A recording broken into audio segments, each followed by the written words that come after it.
Hello, everybody, and welcome to round 6 of the Cambridge International Open Tournament. This is the first Cambridge International Open, and it is held at the very beautiful University Arms Hotel, Cambridge. And so we're absolutely delighted to be commentating on it. I'm joined by Grandmaster John Emms. Hello, John. Hi, Natasha. How you doing? I'm very well, thank you. Okay, the games have just started just now, so we're going to dive straight in. And what a big game we've got to start off with. On board 1, we have the clear leader at the moment, Daniel Fernandez, who is on full points at the moment, so 5 out of 5, against Mickey Adams on 4.5 out of 5. He had a draw in round 1 and then has been winning all the way since then. So this game started with a Sicilian defense. Yeah, so Mickey drew his first round against another Adams. Yes. Didn't he? That was quite a tough game for him. I think he was worse in the final position, but he got drawn and he's won his last forces, going back into, obviously right back in contention. I think he had a nice win in round 5 against Danny Gormali. That was a nice, smooth game. Yeah. And Daniel Fernandez has been playing really well. He had a very nice win. The previous game, just round 5 against Peter Roberson. Yes. And that was a very good game. Yeah. So they're playing 2 games a day. So both those games that you just mentioned, John, they were this morning. And they were. So they kind of play until 10 o'clock they play until maybe 2 o'clock, maybe a little bit before that. And then they have a break for lunch, maybe a quick sleep or a quick prep of their opponent, and then they're straight back in. So so Mickey's, so it's an open Sicilian, John. It's interesting, actually. Is this if this is live? I mean, he's having a bit of a. I mean, normally you'd expect Black to move straight away here, wouldn't you? You thought by now he'd have made his mind up about whether he's playing a Najdorf or a Dragon or a Classical or Scheveningen. Yeah, that's right. I mean, there's plenty of moves that can be played in this position. Yeah, and I suppose he's choosing between. He must have a few in his repertoire, and he's choosing between which one he wants to play against Mickey. In the previous round, I think he was Black in the last round, Daniel Fernandez, where he had that nice win against Peter Roberson. He played a Caracan there, and he is a Caracan expert, actually. So this in itself, I'm not an expert on what he plays, but I don't remember him playing too many Sicilian Najdorfs. I might be wrong. I guess he didn't want to be too predictable for Mickey. Of course, yeah. And we'll see. He has played the Najdorf with A6, so we'll see what Mickey plays. So the Najdorf, John, that can get extrememly sharp, can't it? It can, yeah. It can get incredibly sharp. There are many forcing lines. For example, after Bishop G5 or a Bishop E3 or F3, the English attack. When I think Mickey's probably played lots of different lines against the Najdorf, but I'm interested to see whether he goes for one of those really sharp lines or whether he plays something a bit more solid like Bishop E2. Or I mean, the thing about the Najdorf, of course, is more or less, it's probably the soundest Sicilian. Yeah. But on the other hand, if you play the Najdorf, you have to learn so many. As long as they don't go into the poison pawn. Yeah, well, yes. Well, exactly. That's the point. Is that the poison pawn's probably sound for Black. It's just that you need to know like hundreds of variations. So the advantage of the Najdorf is that at the very highest level, it's a sound opening. The disadvantages is that on move 6, White's got probably about 7 or 8 interesting moves. Yep. So it makes it difficult for you if you're played the Najdorf as Black to prepare, basically, yeah? So White could play in this position, for example. White, if we just look at pawn moves, H3 is a move. It's a well-known move. G3. I can't do arrows, can I? Yeah. H3. There, I can H3, actually play it. Yeah, H3 that's a reasonable move against Najdorf these days. G3, of course. F3, F4. Lots of pawn moves you can play. And then there's A4 as well. Okay, they're just the pawn moves. Yeah. Then you could And even then develop. then there's bishop e2, bishop d3, bishop c4. They're all perfectly reasonable moves. And then bishop e3 or bishop g5, and then John, you've come up with about 12 different moves. well, exactly, here. yeah. And then I guess there's probably 1 or 2 queen moves as well. So okay, so there's Mickey having a little bit of a think as well now, actually, because again, maybe so he's probably also been slightly surprised by perhaps by the open Sicilian. I'm saying this, I'm guessing this, of course, could be a fool, and maybe Daniel Fernandez plays the open Sicilian a bit as well. Mickey he's chosen one of the bishop moves. Bishop d3. I was wondering if he chose this. I remember seeing Mickey playing this in another game a while ago. This is fairly new, this bishop d3. Oh, rook g1 says water power. Came up with a whole new move. Yeah, well, we had rook g1 and rook b1. Yeah, they're the other two. Yeah, rook g1 is slightly more logical because it's going for g4 as well. Yeah. Okay. So bishop d3 is the idea of bishop d3. Natasha, is that if they play the typical Najdorf move, which is pawn to e5, I don't know whether you can go back or can you go back and move? I think you can. Here we go. If black plays e5, then the idea is what white's knight can go to e2, which you can't do if the bishop's on e2. And the idea is if for example, bishop e6, if we just play 1 or 2 more moves here, like bishop e7, and then castles, the white knight can now go to g3, which is quite a nice square for it. If you look at, then sort of like you can see, because black's playing this sort of d6 and e5 formation, the white knights are controlling all the light squares around it, like d5 and f5. So those knights are in quite nice positions. They don't necessarily have to go into those squares, they're just controlling them. I mean, white might play f4, for example. At some point, at some point, okay. But anyway, I think Daniel Fernandez has gone. He's gone G6, so he's gone back into a dragon type structure. And Mickey's played f3. And Mickey's now gone. Mickey's now sort of playing a typical anti-dragon Yugoslav attack. So it might well be that we're going to get a funny sort of typical sort of dragon with the bishop e3, queen d2 castles, queenside. But with these extra sort of moves in, with bishop d3 and a6 thrown in. Okay, and so then Mickey's probably going to launch his kingside pawns up. So I mean, for example, bishop c7, bishop e3. This could easily happen, and then if castles, queen d2, knight c6, castles queenside, and Mickey will sort of go h4, h5. Well, this is exactly what the crowd wants to see. Well, hopefully we'll see. Castling pawns, launching up the board, big attacks on board 1. What a game! Okay. All right, so that's board 1. Okay, shall we? Let's have a look at the next one. So we have Oleg Konev against Brandon Clark. Oh, another Sicilian. It is, yeah. Theme of the round. Okay, let's see what we get here. These are being played right next to each other. Maybe they're watching each other and seeing what. I'm sure that they are. So this is a real dragon. Okay. Yes, so it's a little bit different. As a rather some sort of Najdorf pseudo Dragodorf. Yes. So bishop e3. Bishop g7. We might still get an opposite castle, though, can't we? Yeah, he's gone bishop e2, though. So white could go either way. Yeah, so he could go. Has he made a move yet, or is he still thinking? He's actually thinking. Still thinking, yeah. So he could play. He could play queen d2 and castle queenside here. I mean, that's a slightly unusual version, because normally white has the pawn on f3 rather than the bishop on e2. Right. But it's still possible, yeah. Yeah.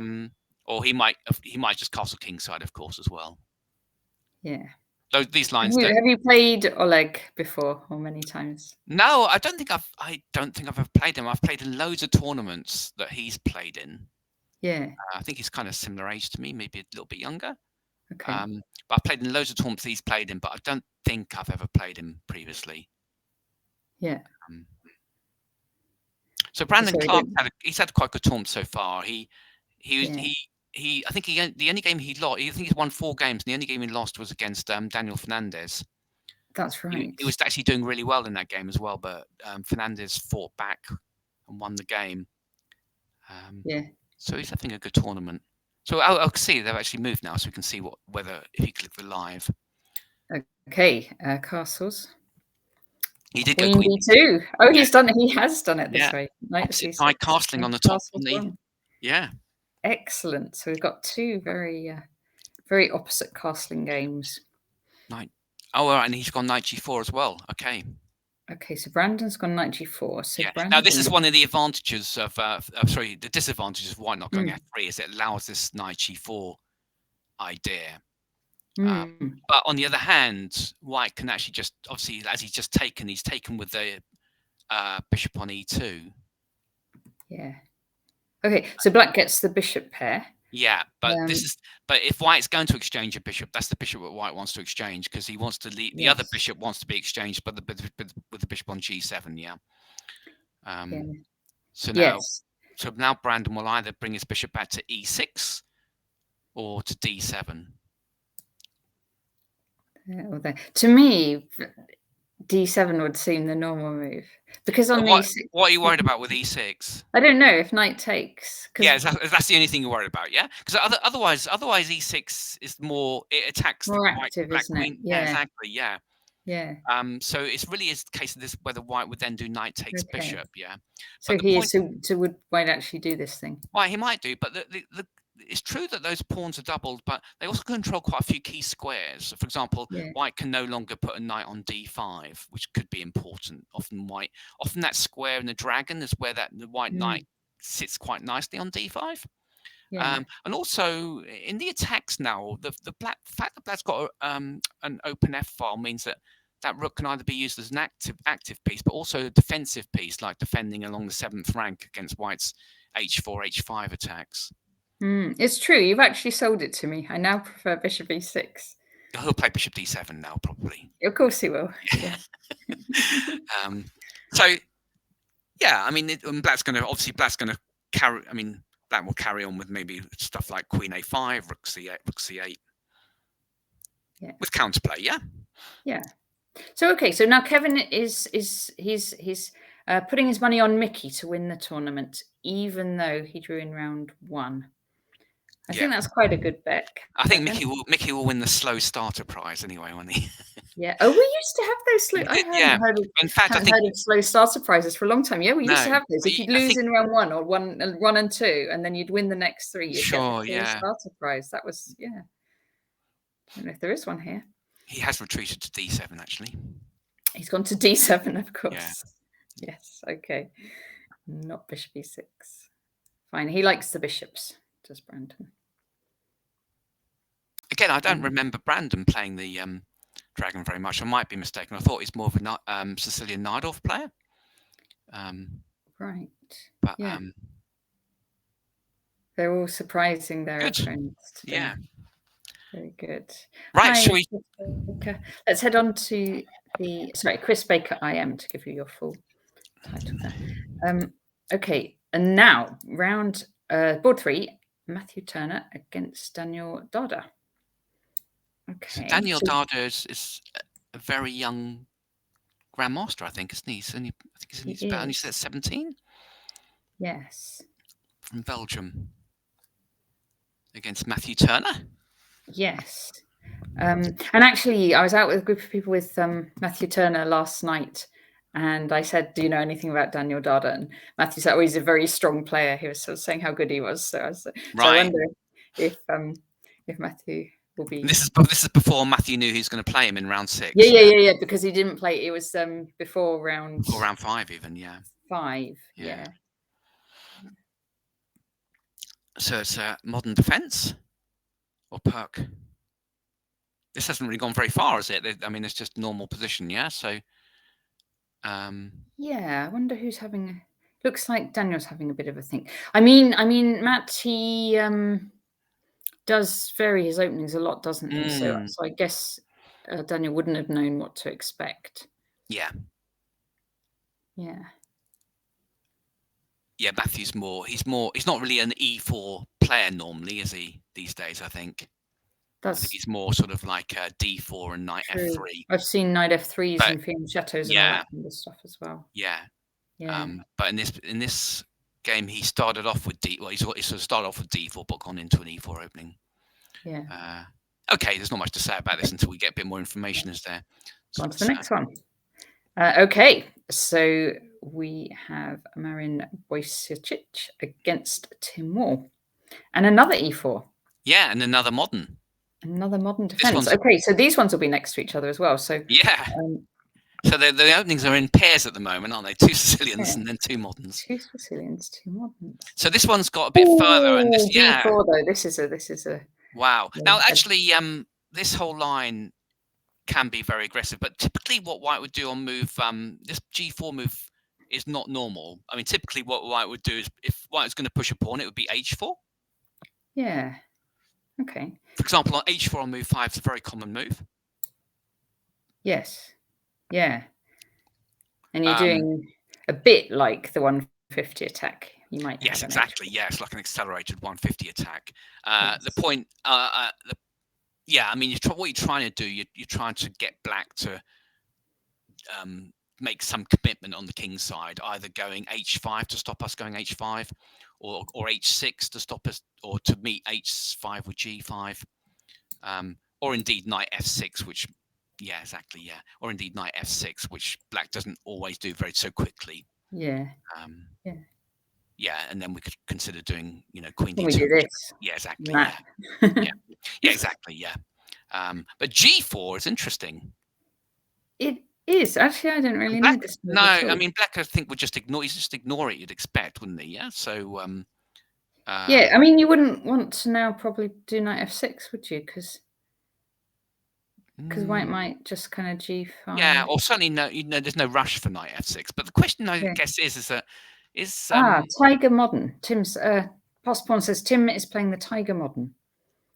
Tiger's Modern. Tiger Hill up person, yeah. Yeah. And then if you go back further, it was like Keen's Modern, Raymond Keen's Modern, or John Nunn's Modern. There's lots of English GMs in the sort of late 70s who play A6. And then Tiger came along and called it his Modern. And I suppose someone can start playing it now and call it their Modern. But yeah, it's quite a nice way of playing the. I mean, it's quite a sharp way of playing the Modern actually. Delaying knight F6, so it kind of stops White going Queen D2 and Bishop A6. Yeah. So what did Tim do? Did he play B5? Yeah, that makes sense. Bishop G2. So yeah, so White's playing this slightly differently. He's just. It's interesting, isn't it? Bishop G2. Yeah. Because I suppose you're going to go. You might open up that diagonal at some point. I think he's just gaining a lot of space. Yeah. And the other thing is, I'm just thinking you can if you drop that knight back, like if he's going B4, if Tim's going to go B4, then we've got that square, haven't we? We'll go there, and then we can go to G3 as well with our knight. Ah, nice. Yeah. So for example, that's why the pawn's on G4 rather than G3. Gives the knight extra options. Very nice. Okay. Yes. Oh, I suppose Black's bishop's going to fianchetto as well. Yeah, Black. He has actually gone Bishop B7. He's done it. Yeah, and on H4. On H4. Oh, this is another fun game. We've got a lot of fun games today, John. We have, yeah. At the moment, yeah. Yeah. Okay. So again, actually, now Black's got to think about. I mean, H5 certainly comes into play, doesn't it? H5 for Black here. No, I'm sorry. I mean, actually, H5 for White, exactly. Yeah. Yes. So this is our threat. We want to. Certainly, it's possible, isn't it? I mean, okay. White's got to be a bit careful. Lots of pawn moves in the opening here. So if Black can maybe go knight D7 and C5 and get counterplay quickly in the center. Yeah. For example, even here, for example, if H5, maybe Black could then consider C5 or something. Yeah. Okay. Kind of just ignoring White's pawn moves. Yeah, it could all open up really quickly. And neither king. Both king are several moves away from castling. It could be dodgy, couldn't it? I mean, for example, H6. Oh gosh. So yeah, you have to go back because if you go Well, you forward, don't, yeah, but if you go it's back, then d5 and you're just trapped. So you have to no. go Well, back. you can take on d4, can't you? Basically, Oh, we better do that. Yeah, that's yeah. even better. But Takes and this, queen takes. yeah, queen takes. But But now, so let's just think. knight f6. Knight f6, Oh, but g5, then we've got g5. and then black has to go e5, and it's Oh, not quite working, I don't think, because g5 looks too strong. Yeah, yeah. e5, queen d6, and And white's doing well. yeah, it's not quite working. Black needed to have got in b4 earlier, so the knight had to move. Then knight takes e4 would be possible here, but it's Yeah. just not quite working, is it? This is looking good for white. Yeah. Okay, so well, it'd be interesting to see what Tim comes up with. Yeah, he could go I suppose h5. this isn't hot theory still, or actually people in the chat are telling us the theory. If h5, gh5, rook h5, bishop h3, bishop f3. Sorry. So here. Yeah, and this, Here. yeah, Oh, and then that's we can right. push this And we one. can start Yeah. pushing that pawn. Yeah, it's very direct play by white. Yeah. I want to try. I'm going to try this. I'm going to try this on my. I play a Monday arena against work colleagues, and I guess black. one of them plays this modern stuff all the time. So I'm going to try G4 against him. Black and I'm could go. sure he won't be watching the stream, so he'll get shocked. Tim might consider h6 here, so to meet h5 with g5. That's possible. Okay, yeah. Yeah, that's possible. That looks. Yeah. White, of course. That looks like the more solid way of doing it. Yeah, I mean, of course, white probably wouldn't go h5 in that instance. Yeah. But he might go f4, get 5 pawns abreast. Right, Osler wants to castle queenside. Black to castle queenside. We know that white's probably to castle queenside to thwart white's kingside attack. Yeah. Well, certainly the alternative. If you do, right? We because normally we don't really want to put our knight in front of our c pawn, do we? So we'd put knight d7. Knight d7. Yeah. We might have to play this h6 move first, actually. Yeah. I'm starting to get a bit nervous about this h5 from white. We don't really want to allow h5. All right. We better sort of sort this all out. And then let's say white plays knight e2. Yeah. I mean, white might have more aggressive options, but anyway, knight d7. Yeah. Queen d2.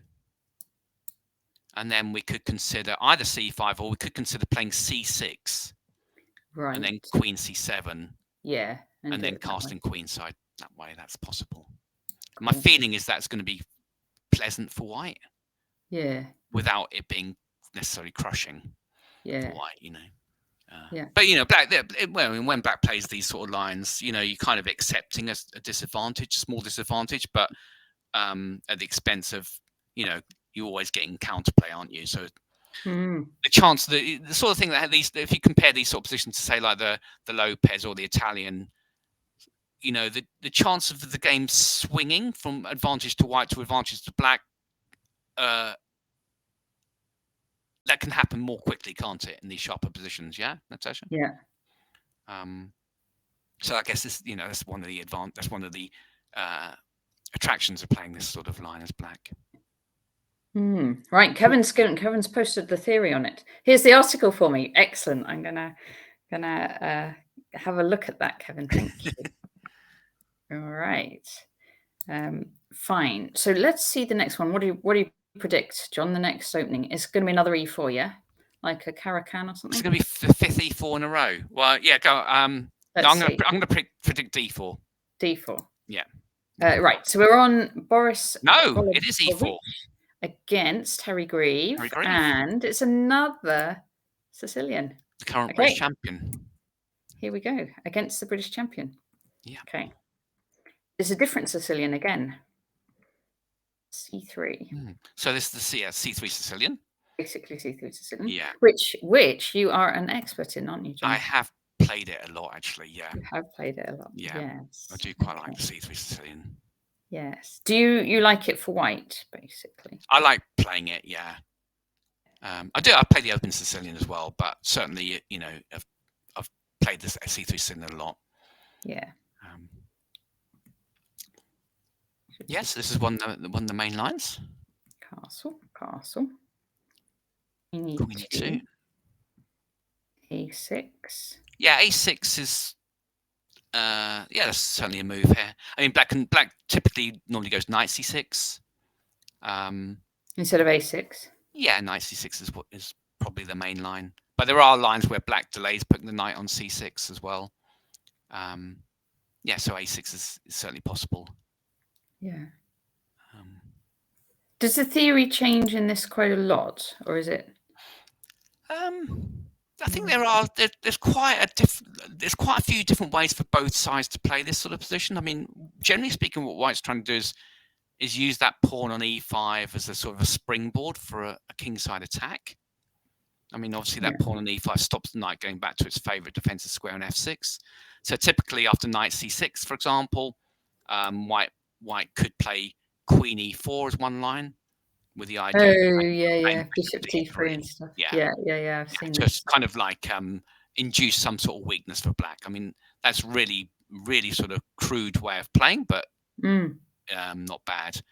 White can also go knight C3 instead of Queen E4, and then black can take on C3, pawn takes, and then he can take on E5. So White usually takes the pawn because if you take with the knight, then it just leads to more exchanges, which black's happy with. And again, here you see sort of like black's structure is better, but White's got chances of sort of going Queen E4, Bishop D3, or Knight G5 if the Queen moves, and all sorts of stuff like that.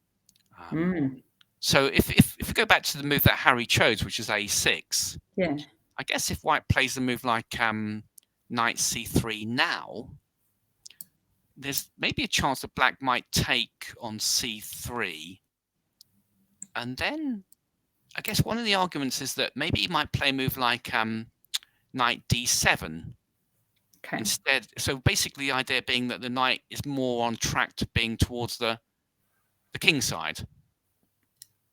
I thought you were going to say if takes and takes, then you've got the C5 square. White's not going to... Yeah, I'm not sure. I don't think White's got the tactic. E takes, bishop takes E6. Black can probably play rook E8 there. Yeah, pin before recapture. Unless I'm mistaken. Yeah. Unless White's got some bishop takes F7 and knight G5 check. It's kind of interesting, doesn't it? Oh, here. Yeah. Right. So, and then we go here. Yeah. But you could play queen takes, couldn't you? Queen C4 check. We meet that with. An intermediate move. Yeah, Zwischenzug, intermezzo, whatever. Intermezzo, Zwischenzug. Yes. Yeah. This is kind of a fun line, actually. This might just be good for White, actually. Yes. Oh, is it just good for White? This is cool. King G6, Queen D3. Feels good for White, doesn't it? Oh, so hang on, but this is all forced, isn't it? If they go knight D7. Well, yeah, I mean, yeah possibly, yeah. It might, maybe black, I mean, maybe it might just, obviously knight D7 there might be a bit risky because the bishop takes E6 idea, but it's just the general idea. I mean, black could maybe go Queen C7 first, for example, So I think this is just one of the ideas of delaying knight C6 is the fact that knight can come to D7. Yep, that makes sense. And more sort of, defend against the queen side, Sorry, defend on the king side, rather. So White's gone bishop d2, and I think the point of that is to play the move knight c3 without incurring any pawn weaknesses. So where White's intention is to recapture on c3 with the bishop.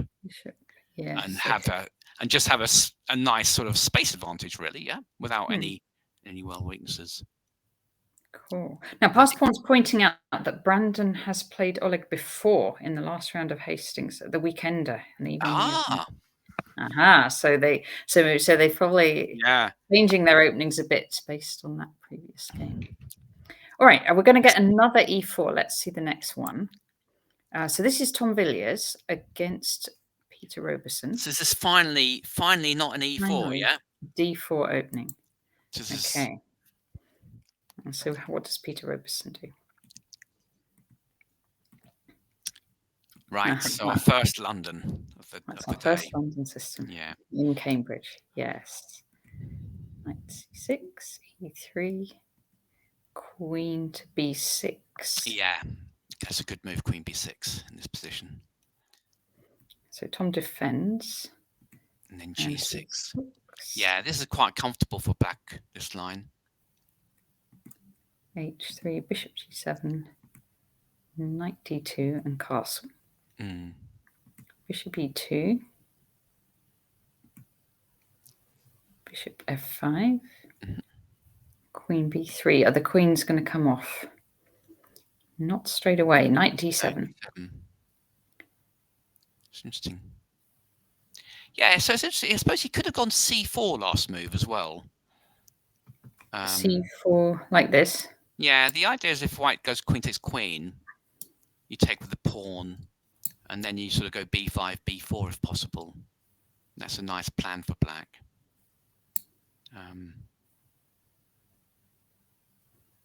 Yeah. Well, I can stop it by going a3, b5, and then castling, I guess.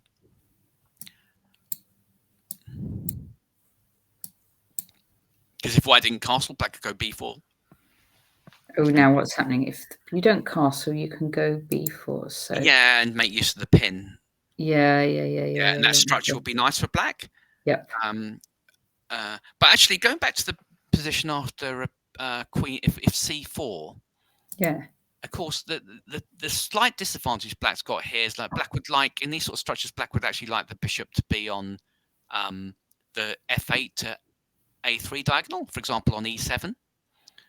Because here it's on g7, it's kind of banging its head against a brick wall of those pawns. Yeah. So it's like a tip, in this sort of like normal London system, that bishop would prefer to be on e7. And also white can make use of that by going queen a3 here. You can actually, the queen's actually very safe on a3. Okay. Yes. And then, of course, what white wants to do is play b3 and chisel away at that pawn and force black. If black's forced to take, then suddenly white's getting a nice pawn structure and an open a file. Yeah. So that's probably why he didn't play c4. Queen a3 is a nice response, isn't it? Yeah.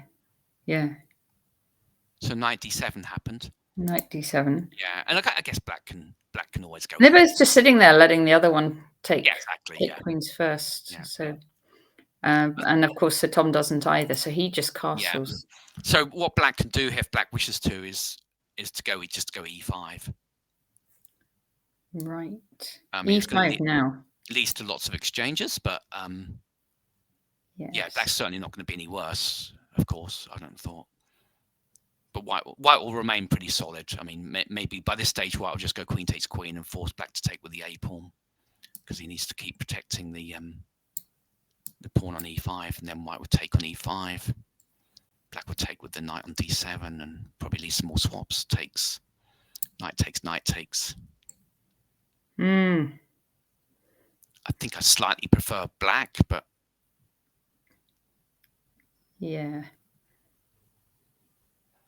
There's not much in it, is there? There's not much in it, no.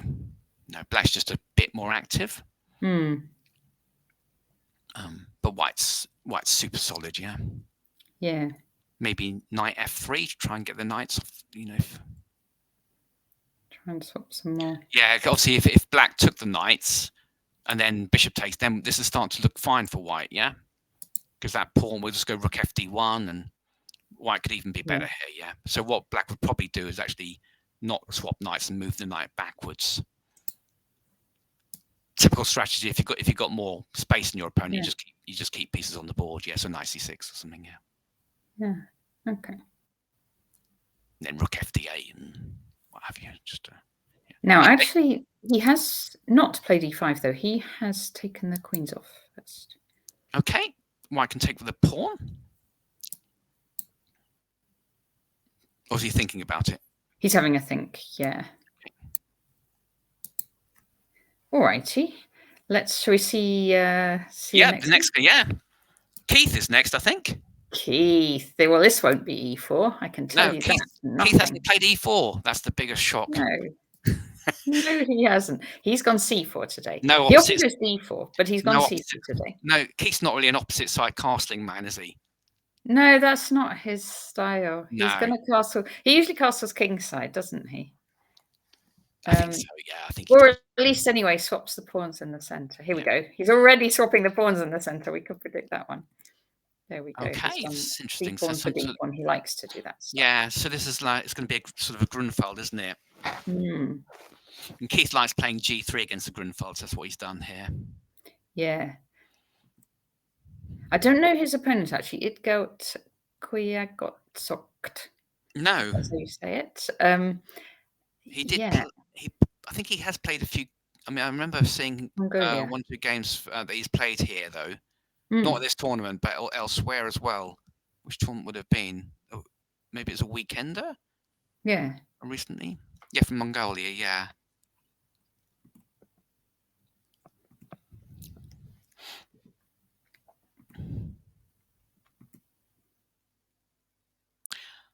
Yeah, this is a nice plan.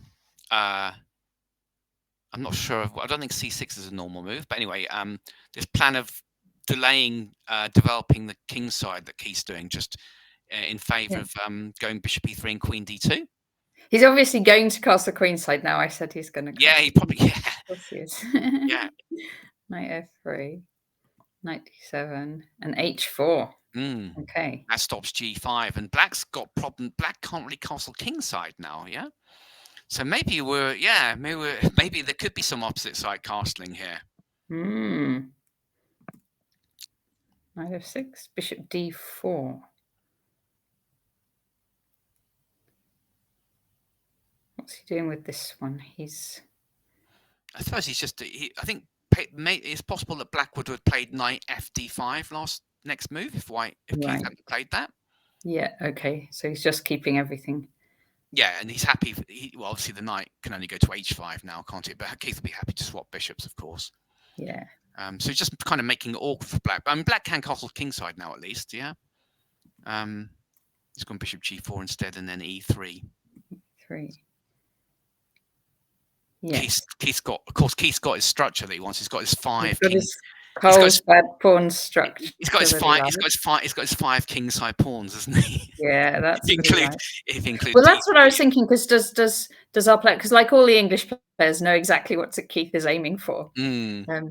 But Itgout might not know Keith's normal play of getting this pawn structure. I think actually now it's looking more and more like both sides will castle kingside. Yeah. It looks. Has he taken? That's actually happened? He has still. Okay. Yes, this is an actual move, and so Keith will recapture. Yeah. It just looks like a fairly pleasant position for White. Slightly better for White. This one will keep going for a while. This will get to an end game, won't it? Yeah, pretty sure. Yeah, one way or another. Let's see the next one. And so now we have Maciek Chopor against Matthew Payne. And this one's quite a long way in, actually, isn't it? Okay, yeah. So we can race through.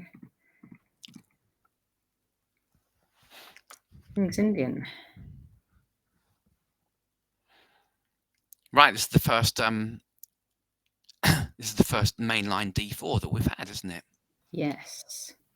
Yeah. Yeah, so this system with bishop e2 and bishop e3 is quite an aggressive one. With White. And h4 as well. Yeah, not thinking about not casting kingside, but yeah, attacking on the king side with the pawns. Oh, and h5 already.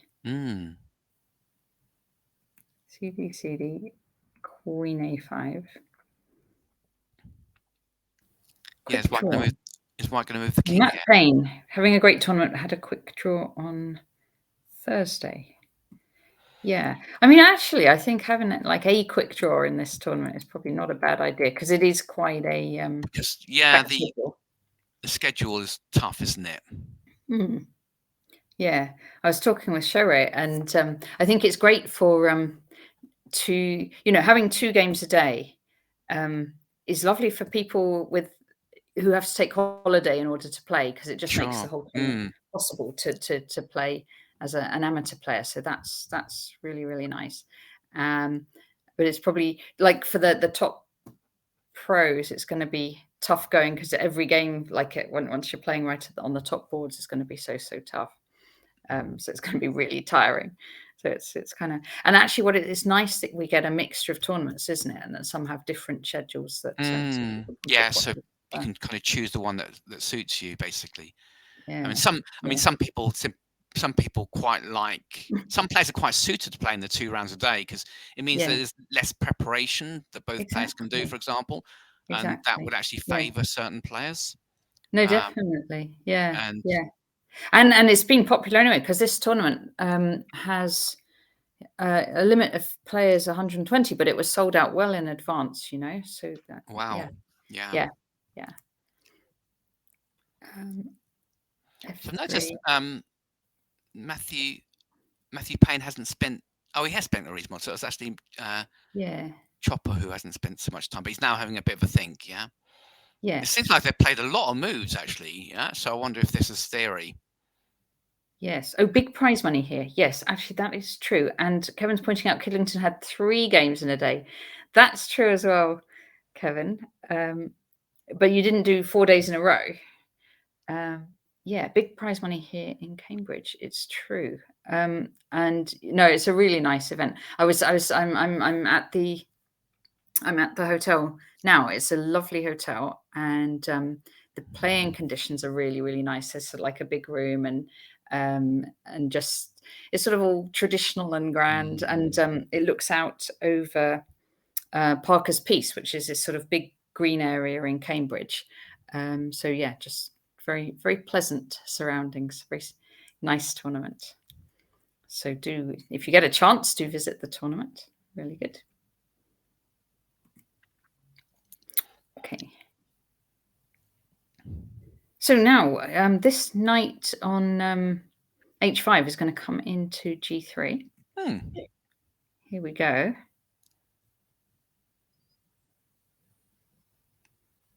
And it's all. So b4 happened. Yeah, queen came back. Queen came back. Okay, so now the rook's on praise. And yeah, and white hasn't got time to take the knight because knight takes h1, and the knight's going to be safe on h1. Knight comes out again. Yeah. Queen h4 checks coming as well. So yeah, white does have to do this. So the question is now, does black have to take on e2, or can he retreat the knight? He's probably worried that if he doesn't take on e2, that white's bishop could retreat. White's bishop could retreat from e2 to d1 maybe, and then maybe the knight. There. See that? Yes. Yeah. Okay. Maybe the knight on g3. Yeah, exactly. Yeah. So knight takes e2 is definitely the safest option. Yeah, looks like the thing, doesn't it? I mean, generally speaking, typically in this type of thing, black would like to exchange off at least one minor piece. Okay, so knight a6. Yeah, so clearly d7's also possible, but that blocks in the bishop. So he's just going to stick the knight on a6. It's not doing very much, but it means that black can maybe get f5 in more easily. Yeah, because white's got this advanced h pawn, which white can just leave there for a long time, and it's always going to be a bit annoying, isn't it, for black? But it's not like to me, it doesn't feel like a fierce attack for white. No, it's not. No, basically by going h6, white's lost any sort of chance for an h-file attack. So I'm not quite sure how this is going to go now. It's interesting. It's curious. Yeah, because is white going to castle queenside? Because actually, white's queenside's a little bit. Well, maybe he'll just tuck his king on like f2 or somewhere. Yeah, just keep it in the center. Yeah, keep it in the center. Yeah. Yeah, it's curious that both sides haven't spent. Neither side spent much time. It feels like they know it. This kind of feels like it's been played before. I don't know myself this line, but certainly not up to this position. No, but yeah, it looks like from the next few moves that white just leaves the king on e1 and start playing positionally on the queen side. I mean, that knight on a6 is a passive piece. Yeah. So white could maybe base his whole strategy about maybe just stopping that knight getting back into the game. Right. Chris Baker, he says, ask the captain. You are the captain. How many games a day can Chris play? He's saying one game a day is too much for him. We had this tournament, the seniors tournament. Chris played. He needed to have his games the maximum spaced out. So he just played in round 1. What was it? 9-round tournament. Round 1 and round 9. He just played the first and last to get he needed a good 7-day break. That's like the Old World Championships, isn't it? Where Kasparov and Karpov, when they played, they did play about 50 games, didn't they? But it took them about 5 months to do it. It's such an investment, isn't it, of time?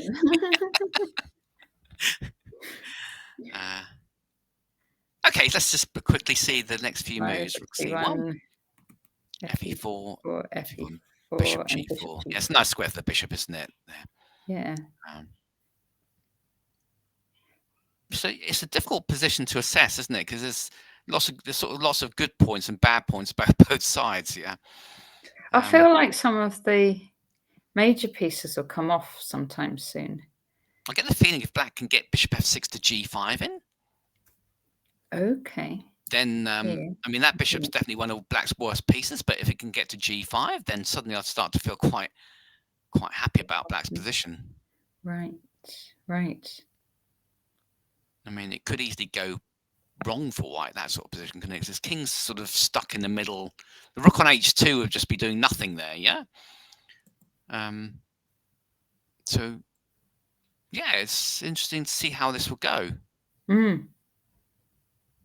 Interesting. So White's having is this a 17-move think? 17 minutes think, sorry, that White's just got here. So it says move time 17 minutes. I don't know, because maybe, but I thought we'd just seen these appear on the board. Oh, okay. I'm not sure. Yeah. Okay, shall we have a look at the keep going, yeah? We can keep going, yes. Yeah. Let's look at the next one, and then we'll pop back to the top games and then keep going as well. Okay, Hebs against Neil Bradbury. So these two must have played lots of times. They must have played loads of times, yeah. Another D4 opening. Quiet opening from Hebs. Yeah, it's this Torre attack he likes playing, yeah. Yes.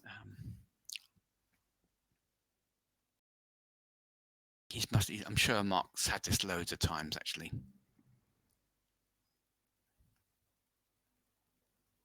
All right.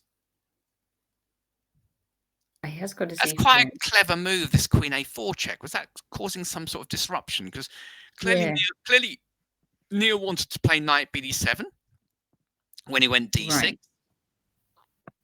Oh, so now what if he plays it now? Yeah, I think probably Mark's idea is to play the move Bishop A6. Oh, he wants to swap that bishop off and leave Black maybe with some sort of light square weaknesses around the queen side. I suspect that's what he wants to do. I'm trying to think whether there's anything else that White can do. I mean, is it possible that he could play Bishop B5 as well? Or is Black just sort of being able to go, maybe Black just goes A6 in that scenario? Yeah, I think it must be the Bishop A6. Yeah. That looks nice, doesn't it? I think Bishop A6 was definitely his idea in that situation, yeah. I mean, Black can go Queen C8. Okay, yes. True. So he doesn't... True.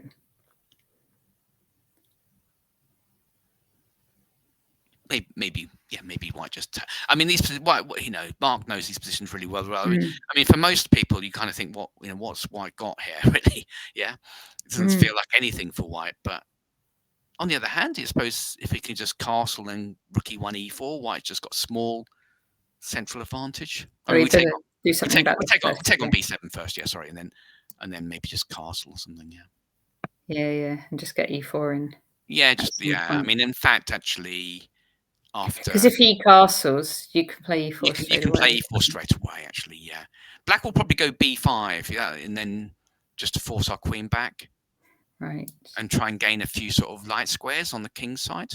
We'll go here and try and... Yeah, exactly, yeah. And Black will tolerate that pawn on E4 and just castle and go rook E8 maybe. And so castle's E4. There might be a threat of E5 now perhaps in the air. So Black might go rook E8. Yeah. Rook E1, A6, etc. Yeah. And White can argue he's got a small advantage perhaps, but Black's pretty solid, of course, yeah? Yes. Now Mark has, of course, just turned 65, just this week. Yeah. So he and he's the reigning. We have to say he's the reigning English champion and the reigning English seniors champion. Both of them. Oh yeah, he won the English Championship. He did. Yes. Yeah. Okay. Last year. Right. Let's hop back to the top first of all. Oh no, let's do one more. Let's do Phil Crocker against Danny Gormley as well. Oh right, okay, yeah. The top. Another D4. Yep, this is a Catalan, it seems.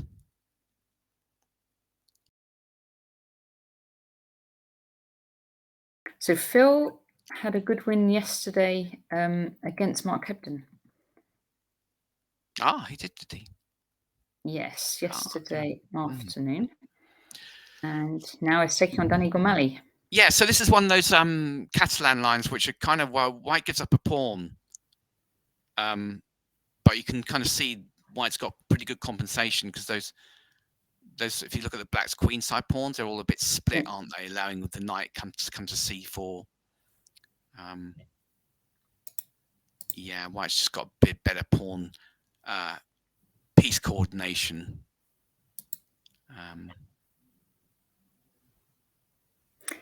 Yeah. So Danny's he's played c5. I suppose he's looking to just put his knight on c6. On c6, yeah. I'm not quite sure. I can't remember how the theory goes to this line. I'm not sure whether they have this is theory. I mean, it's definitely theory up to about move 10 or 11. But sure, yeah. I mean, white's got sort of typical compensation here. Yes, that's a good point, Passport. Danny lost to Mickey this morning. He was playing white in a Queen's Indian Bishop A6 line. Yeah, that was a very nice game from Mickey this morning, actually. Yeah, he made it look very, very easy.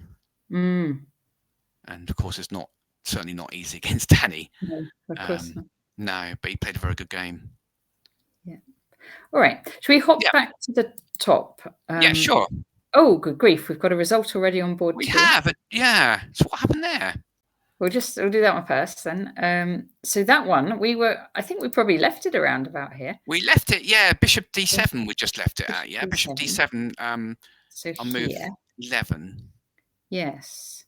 And then some pieces came off. So we had knight takes, pawn takes. And then just Bishop D4, yeah. Queen A5. And Bishop takes G7, just agreed draw. Yeah, okay. The draw. So that one didn't quite. We did get our opposite castling, but not quite. Yeah, but not the exciting opposite castling. Yeah. All right. Yeah, well, obviously, you know, it's probably not the what the moves they've chosen. The last 2 or 3 moves aren't the most sharpest, I assume. Yeah. Clearly, there's still quite a bit of play left in the position, but maybe this is maybe this is a fairly comfortable position for black, actually. Yeah. Yeah. Okay. Should we move on to go back to board one? Let's see. So this is Mickey against Daniel. So we had F3 in. Daniel played B5. Right. Okay. Okay, and Mickey got his bishop out. So this B5 means that we're going to get something slightly different to the typical sort of dragon Yugoslav attack. So black's not content with Bishop G7, Knight C6. He's playing more like a mix between the Najdorf and the dragon, basically, which is known as the Dragadorf. Dragadorf. Yeah. That's possible. Yes. Okay, castle kingside. Okay. Bishop G7, A4, B4, and Knight A2. Yeah. So what he's playing this more positionally rather than castling queenside. He's just going to castle kingside and then challenge that pawn on by A4, and after B4, Knight A2, black has to deal with that pawn. I was going to say, so if he goes A5, but he actually does. So A5. Yeah. Yeah, and actually Mickey throws in bishop b5 check. Yep.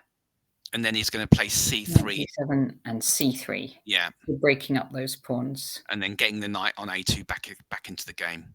Yes, and black pretty much has to take, I suppose. More or less, yeah. Yeah. It doesn't quite. Not really I defending. don't think in some lines sometimes you can gambit that pawn, as in just let them take on b4 if you get lots of play in the center. But I don't think black is in any position to do that here. So taking makes sense. Take. Castle. Mm-hmm. Yeah. Now knight c6, which more is kind of sort of obliges black to take. Otherwise, he has to play queen e8. Yeah. So Mickey's just going for small gains here.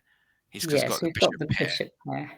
And he's hoping that he can maybe make use of this queenside majority later on. Albeit, it's obviously fixed at the moment, but white's pieces are kind of pointing all in that direction, aren't they? So yeah, he's just improving his pieces and hoping that the two bishops and will just give him some advantage in this position. Yeah, and Daniel he's staying active here, bringing his rook right in. Yeah, if he can, black can sort of get stuff like queen b8 and knight c5. Kind of. Yeah. So he's going to try and play against this pawn here. Yeah, I mean obviously white can block on b5 with something. Like bishop here, maybe, or knight. Yeah, but obviously knight b5, black has got the a pawn. Yeah, it's quite an interesting position. Black will try and go queen. I think it's sort of thinking queen b8 and knight c5. So queen b8, then maybe here. Yeah. And then knight c5. Yeah. There's e5 to be concerned about in these sort of positions. Oh, that's nice, isn't it? Yeah, that is a big problem actually, because if once the knight moves, then knight d5 is a big issue for black. Ouch. Oh, this has gone pear-shaped. Pear-shaped, exactly. So maybe what black needs to do is well, I'm not quite sure what he needs to do. He probably needs to defend the knight somehow defend the knight with the queen. Well, obviously this has gone wrong for black. Yeah. Okay. So here. Okay. He's actually played a move now. He has played knight e8. Okay. Yeah. That is a good move. Yeah. Then the knight. Yeah. Okay. So now the knight might be able to come to c5 without concern of e5. Yeah. And also there's knight e5 ideas. He looks a bit cramped though here for that that it's not great. Yeah, it's true. Yeah. I mean, ideally that knight would like to come to c7 and then to e6. Right. Yeah. Yeah. But I must admit, it's obviously this knight d5 is not quite possible at the moment, but you feel like black's position is creaking a little bit. It might well hold together, but there's a chance it might not. Have we still got at some point? We can't do it now because this. Yeah, I suppose this is all open now. We're going to maybe. Yeah, knight d5, rook b2. Yeah, so you can't do it. And then queen a6 or something, or you could consider just sacking and then just basically. Yeah, that's possible. Right here, and just queen a6 like that. Something like that, yeah. And then even rook b, even just rook b, just basically rook b1, and just think of swap rooks and rook b7 or something. It could all fall apart for black. But I mean, obviously it's black's turn here, and there's moves like e6 to consider. Just chasing the knight away. Okay. It's not clear, is it? Yeah. Well, he could do that, could he? Oh no, that's probably... there is possible as well. Yeah, knight c7 might well be possible. Bishop b6 isn't working because he can just go and knight takes b6. So yeah. Bishop d7, knight d5. Is that your idea? Bishop d7, knight d5. Yeah, because otherwise, that's your idea. Yeah. And then that's fine for black, isn't it? Because d7 hangs, and so does e3. Yeah. So here. Yeah. And then white can take on a. Yeah, he can take on a5, but I think this is Right. basically Black's very happy now because he's kind of got out of his bind. Oh, we could probably win the a. Can we win Yeah, that? perhaps, yeah, or maybe just sort of maybe just yeah, rook a. Nothing wrong with rook a2 here, is there? For example, rook a2, rook c7, and then well, rook a4 is slightly better for Black, perhaps. Yeah, he's going to win a pawn. Interesting. Rook d7, rook a5, rook e7, rook takes d5. Rook takes d5. Yes. And then you get Keith to play the rest of the game for you.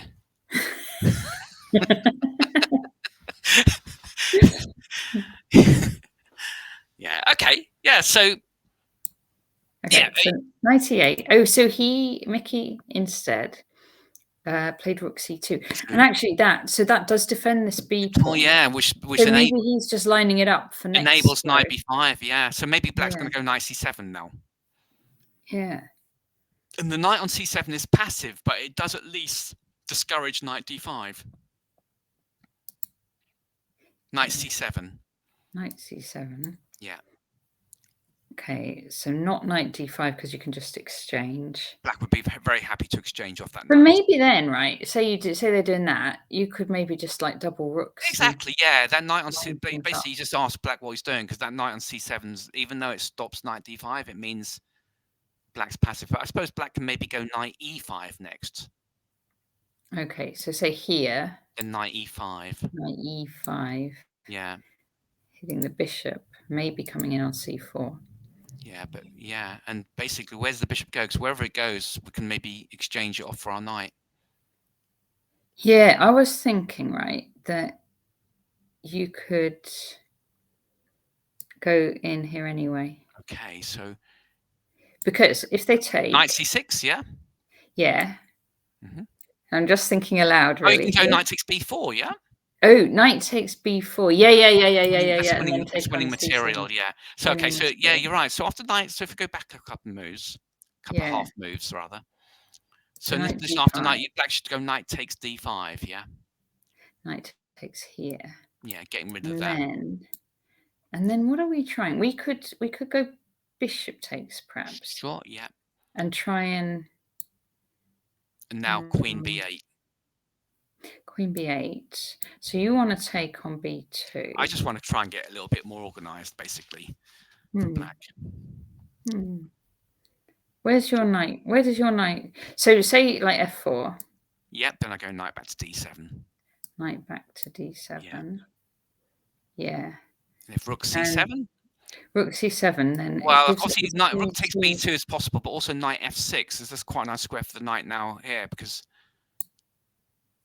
you can see that pawn on e4 is weak, and also I'm just want to. I mean, given I mean, my next couple of moves, I'll just, if possible, for example, if rook e7, I would just take on d5, and then take on b2. And again, once we get these sort of positions where like things have swapped off, it's like the white king might be more vulnerable than the black one.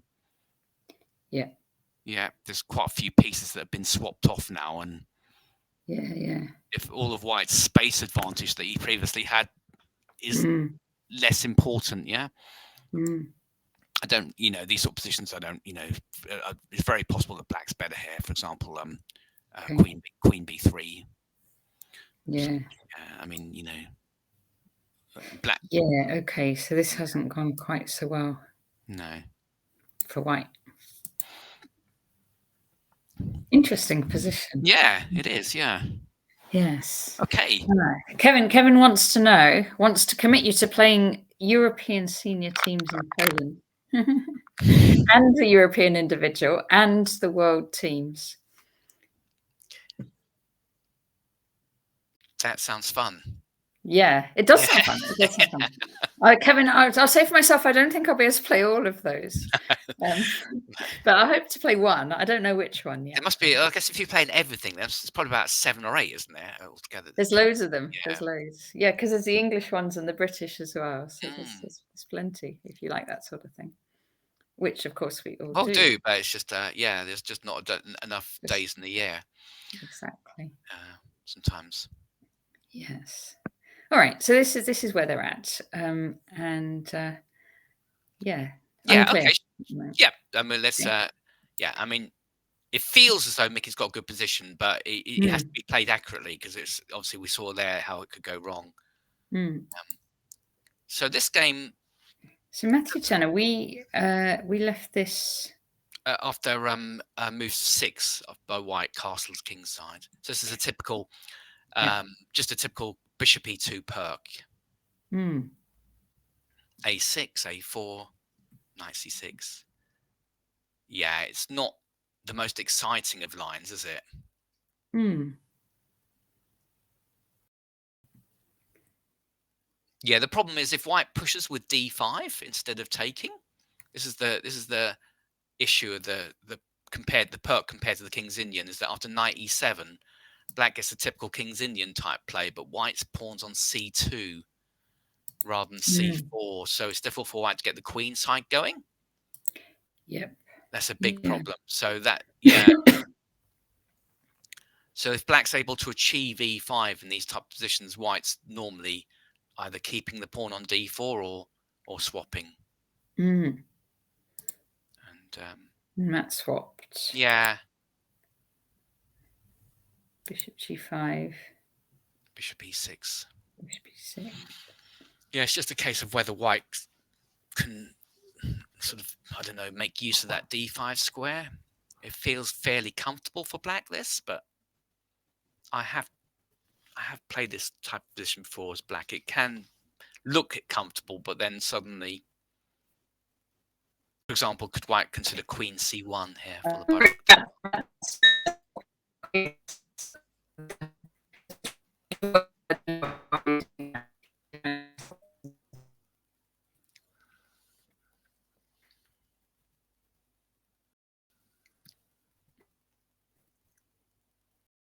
So, yeah, so I think we might have lost Natasha just for a minute, actually. Let's just carry this game on. So, bishop e6, perhaps queen c1, the idea of rook d1.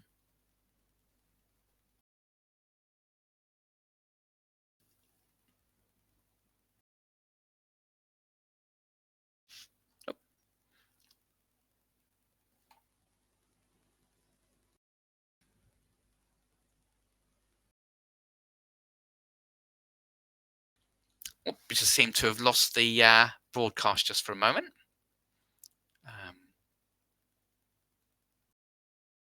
Let's see if I can share. Let's see if I can share just a second.